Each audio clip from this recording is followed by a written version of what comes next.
Movie Lovers, kembali lagi bersama Minho di sini. Gimana kabar kalian? Sehat? Kali ini Mimin akan membahas alur cerita film Laga tahun 2018 yang menurut Mimin film ini sangat seru. Sekaligus bikin Mimin wow gitu sambil ngacai dengan aksi pergelutan di film ini. Penasaran dengan ceritanya? Sebelum lanjut, terima kasih buat kakak Doni Setiawan yang udah ngasih Minho buat ngopi. Semoga Kak Doni selalu dilancarkan rezekinya dan diperbanyak jodohnya. Hehe. Oke, tanpa berlama-lama lagi, jangan lupa film ini mengisahkan tentang sebuah organisasi dan kelompok ilmuwan peneliti yang melakukan sebuah eksperimen dengan anak-anak di bawah umur yang diberikan kemampuan unik dan sangat menakutkan. Banyak yang menganggap mereka sebagai monster atau penyihir.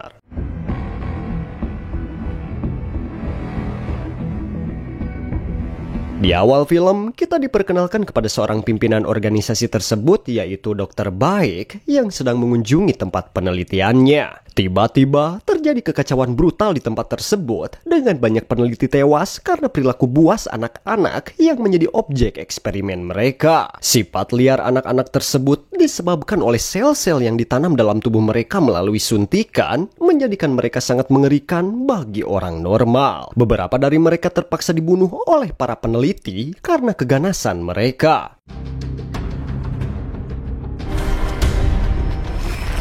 Namun di tengah kekacauan itu, ada seorang anak perempuan bernama Go Jae-yoon yang berhasil melarikan diri dari penelitian tersebut. Tangan kanan Dokter Baik yaitu Mr. Choi segera mengejarnya bersama kelompok organisasi dan anjing-anjingnya. Mr. Choi menyadari potensi bahaya jika Go Jae-yoon bebas marakayangan atau berkeliaran dengan kemampuannya karena dia mengetahui banyak hal tentang riset yang dilakukan oleh pimpinan organisasi tersebut. Namun Go Jae-yoon adalah gadis yang cerdas dan berbeda dari anak-anak lainnya, dan akhirnya ia berhasil melarikan diri dari kejadian tersebut.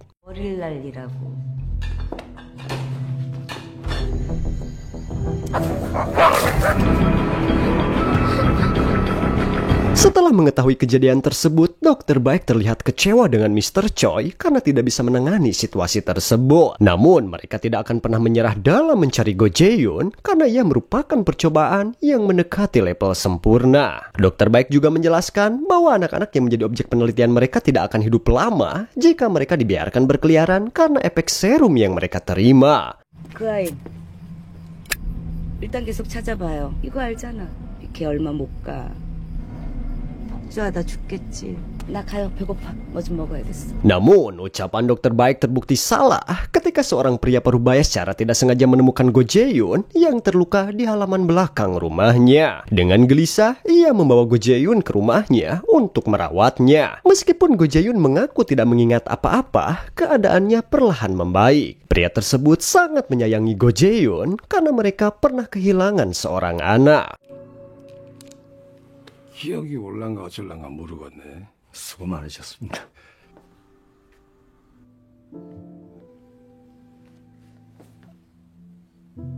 Berselang 10 tahun, Go Jae-yoon tumbuh menjadi gadis yang cantik. Meskipun ia masih seorang pelajar, ia harus membantu orang tua angkatnya yang sudah tua karena kondisi ekonomi yang sulit. Namun, mereka tetap bahagia, terutama orang tua angkat Go Jae-yoon karena kehadirannya dalam hidup mereka. Seiring berjalannya waktu, Go Jae-yoon mulai merasakan sakit luar biasa di pusat otaknya akibat efek serum yang pernah ditanamkan ke tubuhnya. Dia mulai mencari cara untuk menyembuhkan penyakitnya yang sebenarnya bisa diatasi oleh Dokter Baik. Ketika pergi ke sekolah dengan temannya Myung-hee, Jae-yoon secara tidak sengaja melihat iklan pertunjukan bakat yang menawarkan hadiah uang bagi pemenang. Myung-hee mengajak Jae-yoon untuk mendaftar dan Jae-yoon setuju karena hadiahnya dapat membantu keuangan orang tua angkatnya. Di acara pertunjukan, Jae-yoon tampil menyanyi dengan sangat bagus. Keputusan juri mengantarkannya ke babak berikutnya. Dan orang tua angkatnya merasa bangga melihatnya tampil di televisi. Namun, di tengah penampilannya, Jae-yoon tanpa sengaja memperlihatkan kemampuan lainnya yang unik. Meskipun orang tuanya mengetahui tentang kemampuannya, mereka khawatir tentang dampaknya pada masa depan Jae-yoon. Dan apa yang dikhawatirkan ibunya itu terjadi ketika Mr. Choi, tangan kanan dokter baik, mengetahui keberadaan Jae-yoon. Lalu, bagaimana organisasi dokter baik ini mengetahui keberadaan Jae-yoon? Seperti yang kita ketahui, apa yang dilakukan Jae-yoon di televisi akan kemampuan uniknya, semua itu akan menarik perhatian semua orang, tidak terkecuali dokter baik dan tangan kanannya, yaitu Mr. Choi. 제발 우리 미스터 채. Selama perjalanan menuju ke semifinal, Jae-yoon tidak merasa khawatir tentang konsekuensi dari kemampuannya. Di tengah percakapan yang lucu antara Jae-yoon dan Myung-hee, muncul sosok pria tampan yang tidak dikenal bernama Nobleman. Nobleman mengaku mengenal Jae-yoon sejak lama, bahkan sebelum kemunculannya di televisi. Namun, Jae-yoon tidak mengingatnya, bahkan saat Nobleman mengklaim bahwa mereka pernah bertemu di masa kecil. 왜 이래? 너 같은 애가 그리졌다고? 모르겠는데. Ternyata, Nobleman adalah seorang anak laki-laki yang juga merupakan objek penelitian seperti Jae-yoon, namun ia lebih tunduk kepada dokter baik daripada Jae-yoon yang ingin kebebasan. Nobleman sebenarnya pernah mencoba mencegah Jae-yoon dari melarikan diri saat mereka masih anak-anak, namun gagal karena kemampuan unik Jae-yoon melebihi dirinya. Nobleman mencoba memastikan kemampuan Jae-yoon dengan cara menamparnya secara tiba-tiba, namun Jae-yoon tidak berkutik sedikit pun. Entah Jae-yoon ini sengaja diam atau karena benar hilang ingatan. 이거 진짜인가? 하시는 거예요 지금? 미쳤어요? Karena tindakannya yang berlebihan terhadap Jae-yoon, Myung-hee meminta Nobleman pergi, namun Nobleman mengatakan bahwa ia akan sering bertemu dengan Jae-yoon. Akhirnya, Jae-yoon dan Myung-hee tiba di tempat audisi, dan setelah semuanya selesai, mereka bersiap pulang.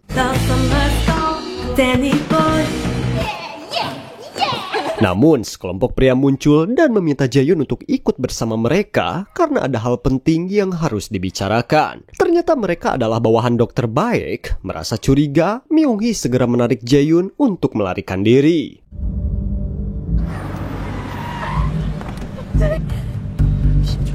Setelah berhasil melarikan diri dari kelompok misterius tersebut, Jae-yoon dan Myung-hee menunggu bis pulang. Karena menunggu terlalu lama, Myung-hee memutuskan untuk meminta bantuan ayahnya yang merupakan seorang polisi untuk mengantar mereka pulang. Saat Myung-hee sibuk berbicara dengan ayahnya, tiba-tiba ada sebuah mobil yang berhenti di depannya yang ternyata adalah pria yang ditemui sebelumnya di dalam kereta. Pria di dalam mobil memberikan ancaman kepada Jae-yoon tentang nasib orang tua angkatnya jika Jae-yoon tidak segera pulang. Mendengar ancaman tersebut, Jae-yoon buru-buru pulang dan meminta Myung-hee untuk memberitahu ayahnya agar segera datang ke rumah orang tua angkatnya. 야, 집에 빨리 가보는 게 좋을 거야. 뭐? They're pretty old, 야! 근데 빨리 우리 집으로 가보시라고 해.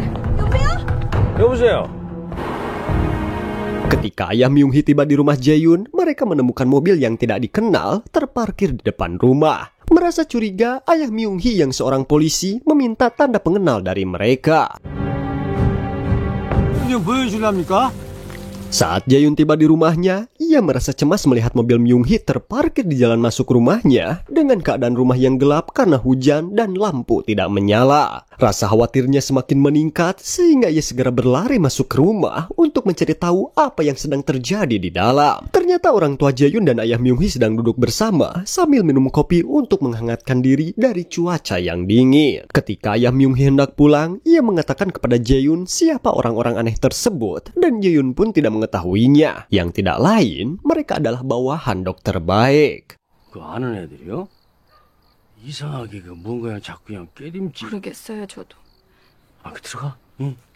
Di sisi lain, mengingat masa lalu ketika Mr. Choi tidak dapat bekerja dengan baik, dokter baik memutuskan untuk menasihatinya untuk berhenti dari pekerjaannya dan memulai hidup normal. Mendengar saran itu, Mr. Choi merasa curiga dan menganggap bahwa dokter baik mencoba untuk menyingkirkan dirinya, meskipun ia telah menjadi tangan kanan dokter baik selama bertahun-tahun. Sebenarnya, yang diinginkan oleh Mr. Choi adalah hanya bekerja di pusat penelitian, dan ia berharap dokter baik akan mengabulkan permintaannya. Selain itu, Mr. Choi bertanya kepada dokter baik tentang Jae-yoon dan apa rencana selanjutnya dengan anak tersebut. Mr. Choi sebenarnya berpendapat bahwa Jae-yoon seharusnya dieliminasi secepat mungkin karena dianggap sangat berbahaya. Pendapat kedua orang ini saling bertentangan karena menurut Dr. Baek, Jae-yoon adalah aset yang sangat berharga yang pernah diciptakannya selama hidupnya. Karena menunggu terlalu lama, Dr. Baek akhirnya menyuruh bawahannya untuk pergi ke tempat Jae-yoon dan membawanya ke laboratorium. Hal ini menunjukkan bahwa Dr. Baek memiliki rencana tertentu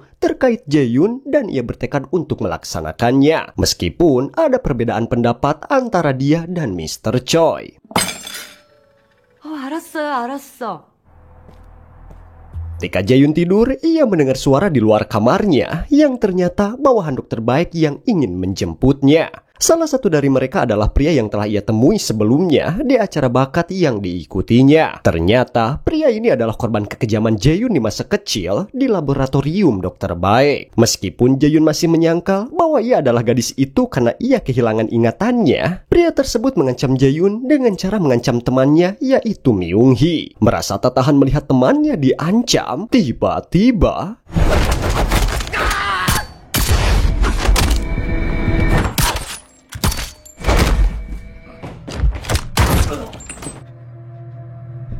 edan. Tindakan Jae-yoon tersebut menunjukkan bahwa meskipun ia tidak sepenuhnya mengingat masa lalunya, ia tetap memiliki kemampuan untuk melindungi dirinya dan orang-orang yang dicintainya dari ancaman. Melihat Jae-yoon kesetanan, Myung-hee sangat terkejut dan ketakutan. Dia tidak pernah membayangkan bahwa temannya bisa melakukan hal sebrutal itu.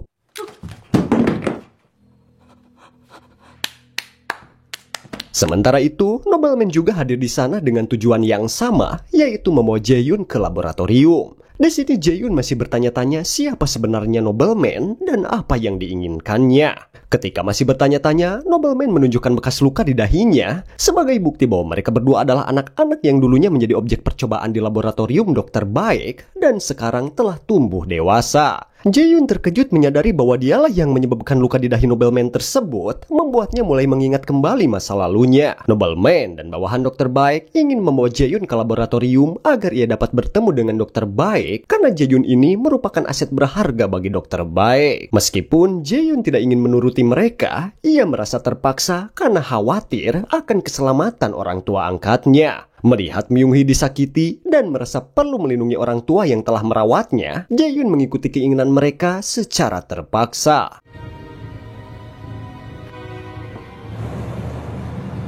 Sesampainya di laboratorium, Jae-yoon dibawa ke sebuah ruangan di mana ia diikat dan dijaga oleh bawahan Dr. Baek yang juga memiliki kemampuan khusus. Dr. Baek akhirnya berbicara dengan Jae-yoon yang berada di seberang ruangan tepat di depan Jae-yoon yang terikat, meskipun Jae-yoon tidak dapat melihatnya. Dr. Baek menyatakan kebanggaannya atas perkembangan Jae-yoon selama 10 tahun terakhir, meskipun Jae-yoon masih belum sepenuhnya mengerti maksud dari situasi ini karena ia mengalami amnesia. Untuk mengembalikan ingatan masa lalunya, Dr. Baek menyuruh bawahannya untuk menyuntikkan sesuatu ke dalam tubuh Jae-yoon. Dalam hitungan detik, Jae-yoon mengingat masa lalunya, di mana ia dan anak-anak lainnya digunakan sebagai bahan eksperimen.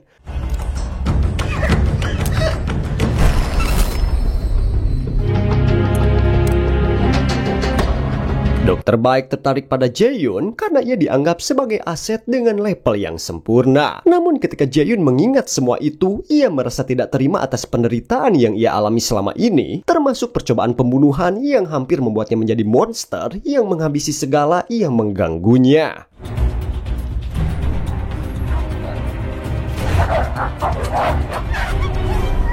넌 특별했어. Dr. Baek kecewa dengan sikap Jae-yoon yang tidak bersyukur, mengingat bahwa Jae-yoon sekarang bukanlah orang biasa lagi. Namun Jae-yoon kadang-kadang merasa lemah di samping kemampuannya, terutama ketika ia merasakan sakit kepala dan mimisan. Mengetahui hal ini, Dr. Baek memberikan solusi dengan cara menyuntikkan serum lain yang dapat menyembuhkan rasa sakit akibat kemampuannya. Namun serum tersebut hanya bertahan selama 1 bulan. Disinilah semua kejutan terjadi, di mana kejeniusan Jae-yoon sejak kecil hingga sekarang membuat Dr. Baek bingung dan nobleman marah.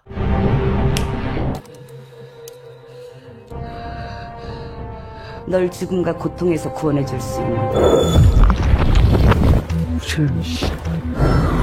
Ternyata, Jae-yun telah memiliki rencana melarikan diri sejak kecil ketika ia dikurung di tempat yang memiliki fasilitas seperti pada umumnya. Rencana Jae-yun dimulai saat ia menemukan foto orang tua di sebuah buku yang memuat informasi lengkap tentang orang tersebut yang tak lain adalah orang yang telah merawatnya selama ini. Jae-yun menyadari bahwa anak dari orang tua tersebut telah meninggal dan ia yakin bahwa jika ia tidak sengaja ditemukan oleh mereka, kedua orang tua tersebut akan selalu menjaga dan mencintainya layaknya anak mereka sendiri. Maka dari itu, Jae-yun berencana untuk tinggal dan bersembunyi di sana dan semua itu berhasil. Ketika dewasa, Jae-yun terus mengalami sakit kepala dan mimisan dan ia terus-menerus mencari informasi tentang penyakitnya. Namun, tidak ada informasi atau dokter yang bisa memberikan solusi. 뭔가 방법이 있을 줄 알았다고요. 안녕하세요, 박사님. Maka dari itu, Jae-yun, gadis yang cerdas dalam segala hal, sengaja membuat dirinya tertangkap dan dicari oleh dokter baik dan bawahannya dengan mengikuti acara bakat untuk menunjukkan kemampuan uniknya, semua itu agar menarik perhatian dokter baik. Intinya, Jae-yun sebenarnya bukan dicari oleh mereka, melainkan Jae-yun yang membuat mereka mencarinya. Meski ia mendapat serum tersebut yang mana rasa sakitnya hanya memiliki batas 1 bulan, ia akan mencari tahu semua informasi tentang serum itu kepada dokter baik. 솔직히 역시 기대 이상이네. Dengan cara ini, penderitaan yang dialami Jae-yun menghilang dan ia pun menjadi lebih baik sesuai rencananya. Ketika dokter baik terkejut dengan ucapan Jae-yun, tiba-tiba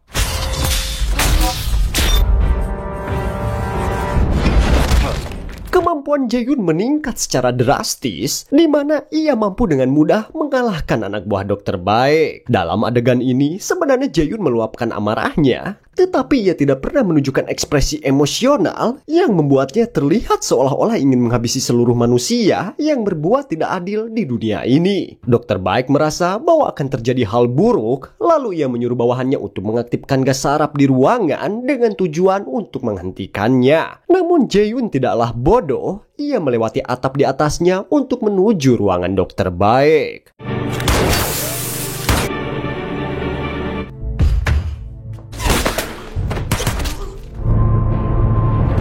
Dokter baik bingung dan berpikir, bukankah Jae-yun hilang ingatan? Seperti yang kita tahu, Jae-yun adalah gadis yang jenius. Ia hanya berpura-pura, padahal faktanya ia tidak pernah lupa ingatan, bahkan 1 hari pun. Dan ia masih mengingat kejadian mengerikan di laboratorium saat ia melarikan diri. Dokter baik sebenarnya takut, tetapi dengan santainya ia bertingkah seolah-olah bangga akan ciptaannya. Namun Jae-yun tidak peduli dengan semua itu. 싹 다 데려갈 거야.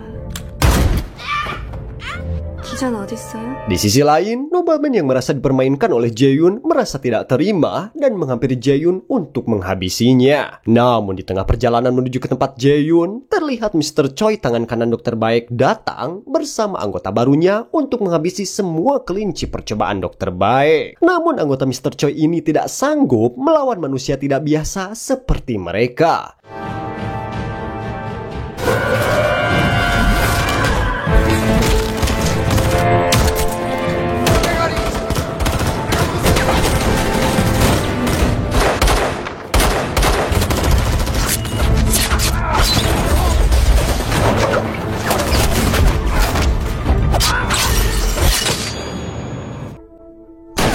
Mr. Choi lebih fokus untuk mencari Jae-yun yang akan dihampiri oleh nobleman. Kembali ke Jae-yun yang tengah menyeret dokter baik untuk menunjukkan di mana semua serum itu berada. Tiba-tiba nobleman datang dengan cepat menggunakan keahliannya. Dan pertempuran pun berlangsung sengit antara 2 korban penelitian yang pernah berkelahi di masa kecil mereka.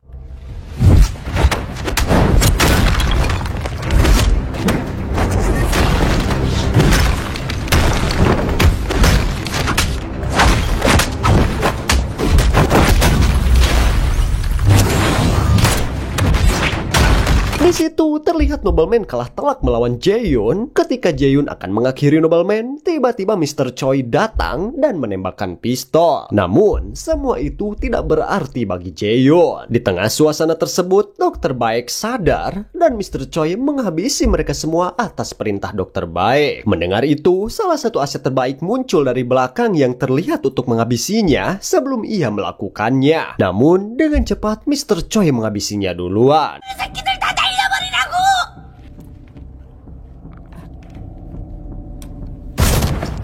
아니 이렇게 Dokter Baik mengatakan bahwa pekerjaan Mr. Choi itu bagus, yang mana ia sebelumnya selalu dihina terus-menerus dan mengatakan akan menepati janjinya untuk membawanya ke pusat penelitian. Tanpa pikir panjang, Mr. Choi menghabisi Dokter Baik karena risih dengan semua omong kosongnya yang sebelumnya baru-baru ini ia abaikan panggilannya saat pertemuan dengan Jae-yoon.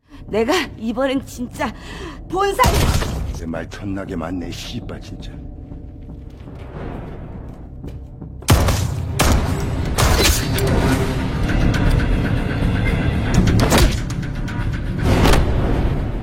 Ketika Mr. Choi menoleh ke belakang, Jae-yoon telah hilang, yang dimana ia duduk tergeletak berhadapan dengan nobleman itu. Dan ternyata, Mr. Choi pun dihabisi oleh Jae-yoon karena ia juga tangan kanan Dokter Baek yang membantu dalam penelitian yang dimana awal dari semua penderitaannya.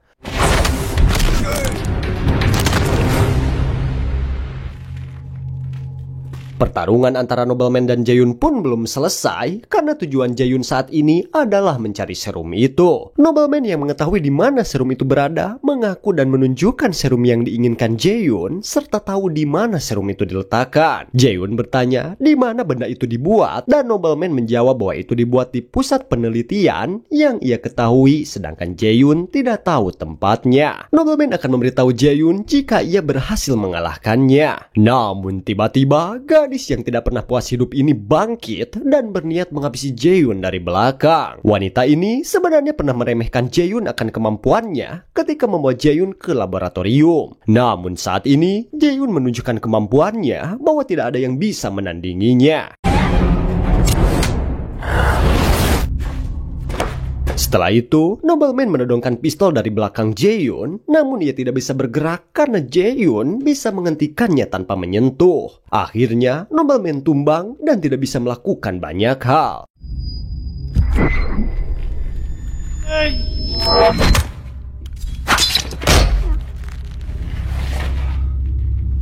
연구소.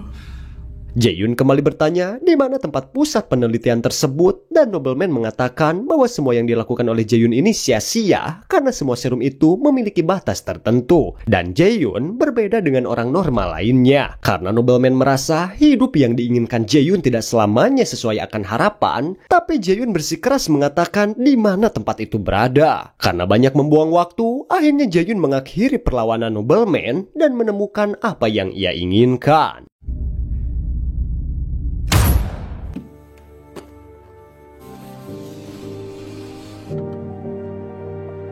Ia pun pergi dari tempat tersebut dengan cara meledakannya. Ketika Jae-yoon kembali ke rumah, ia disambut oleh banyak polisi karena ketika ia dibawa pergi, Jae-yoon telah menghabisi beberapa orang dari organisasi Dokter Baek. Mengetahui banyak hal mengerikan terjadi di rumahnya, Jae-yoon yakin bahwa temannya dan orang tuanya berada di rumah sakit karena ibunya sedang sakit parah. Sampai di rumah sakit, Jae-yoon tidak tega melihat ibunya yang terus terbaring sakit. Ia berupaya memberikan serum itu kepada ibunya agar cepat sembuh. Tetapi sang ayah menolak dan membiarkan alam yang menentukannya. Jae-yoon saat ini telah memutuskan untuk sejenak menyendiri. Ketika Jae-yoon meninggalkan ruangan itu, ayahnya sedikit menceritakan pengalamannya yang mengerikan ketika ia mengadopsi Jae-yoon. Ayahnya mengatakan bahwa ketika Jae-yoon tumbuh, banyak hewan peliharaan dan anjing-anjingnya yang mati secara tiba-tiba. Yang sebenarnya ayahnya tahu bahwa itu semua perbuatan Jae-yoon. Hal ini membuat ayah Jae-yoon merasa takut, mengira bahwa mereka sedang membesarkan seorang penyihir. Namun ibunya menenangkan ayahnya, mengatakan bahwa Jae-yoon hanya anak kecil dan wajar jika melakukan hal yang aneh di mata orang tua. Meski mereka hanyalah orang tua angkat, mereka sangat menyayangi Jae-yoon dan berharap Jae-yoon akan menjadi gadis yang penuh kasih sayang. Orang tua angkatnya sangat menyayangi Jae-yoon, terlihat ketika ayahnya menemukan Jae-yoon dengan wajah yang gelisah dan kesulitan. kesulitan. Mendengar itu, Jae-yoon merasa beruntung memiliki dua orang yang peduli padanya meskipun ia bukan manusia normal. Ketika ia pergi, orang tua angkatnya berpesan untuk menjaga dirinya dengan baik karena mereka sangat menyayangi Jae-yoon.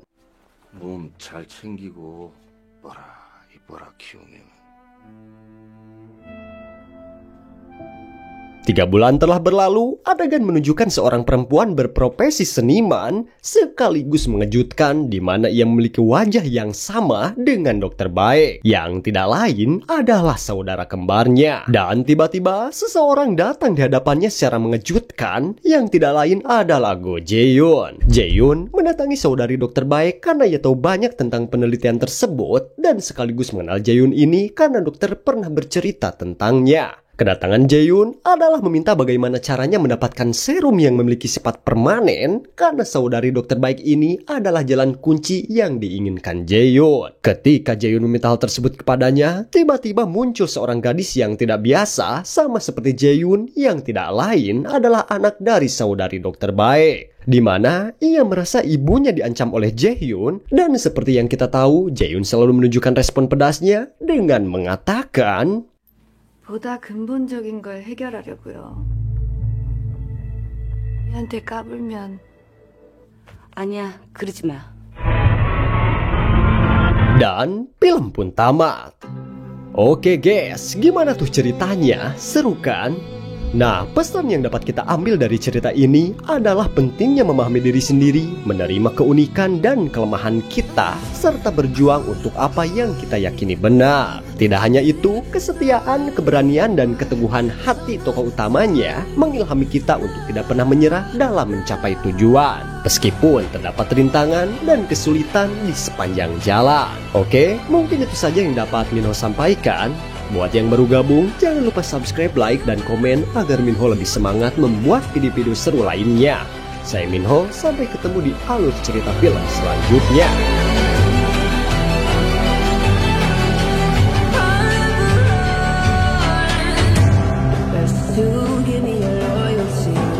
Because I'm taking the world you'll see. They'll be calling